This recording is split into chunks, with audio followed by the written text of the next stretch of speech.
খাদ্যের বিষয়ের উপরে সেদিন সরকারের স্থিতিশীলতা থাকা না থাকা নির্ভর করবে।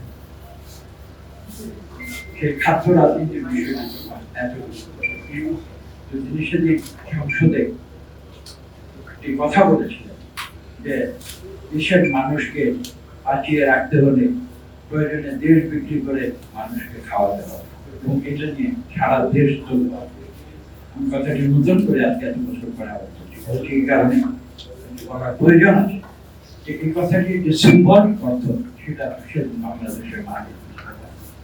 আমি আজকে অর্থনীতি আলোচনায় সেই কথা নতুন করে বলবো।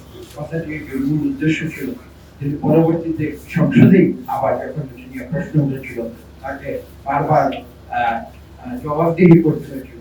তিনি সেদিন সংসদের পরবর্তীতে দাঁড়িয়ে তিনি সেটা কথাটা ব্যাখ্যা দিয়েছিলেন। সেই ব্যাখ্যাটি ছিল এই যে তিনি বলেছিলেন যে এটা সিম্বলিক কথা এবং আমি এটা কথাটা বলেছি তার কারণ হচ্ছে আমি খাদ্যমন্ত্রী, আমি তৎকালীন বাংলাদেশে 8 কোটি মানুষ ছিল না, সে সময় তিনি বলেছিলেন যে বাংলাদেশের এই 10 কোটি মানুষকে আমি যদি বাঁচিয়ে না রাখতে পারি তাহলে দেশ কিভাবে থাকবে, সেই কথাটিও আপনারা চিন্তা করেন। এইটাই হচ্ছে মূল কথা। আমিও বিশ্বাস করি যে দেশ মানে দেশের মানুষ এবং দেশের দরিদ্র মানুষ, এটা আমার কাছে গুরুত্বপূর্ণ। আমি এই বিশ্বাস থেকে এবং এই দেশের অর্থনীতি যে মূল উদ্দেশ্য সেটা হচ্ছে দেশের দরিদ্র মানুষকে একটি সুন্দর জীবনযাপন উপহার এবং সেই কাজ যদি করতে হয় তাহলে অর্থনীতির ক্ষেত্রে এই যে দুর্নীতি সেই দুর্নীতি সম্পূর্ণভাবে।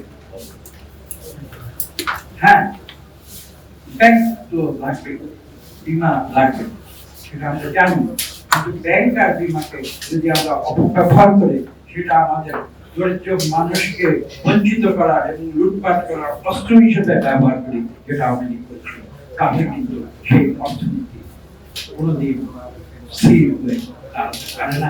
সেই দেশগুলোকে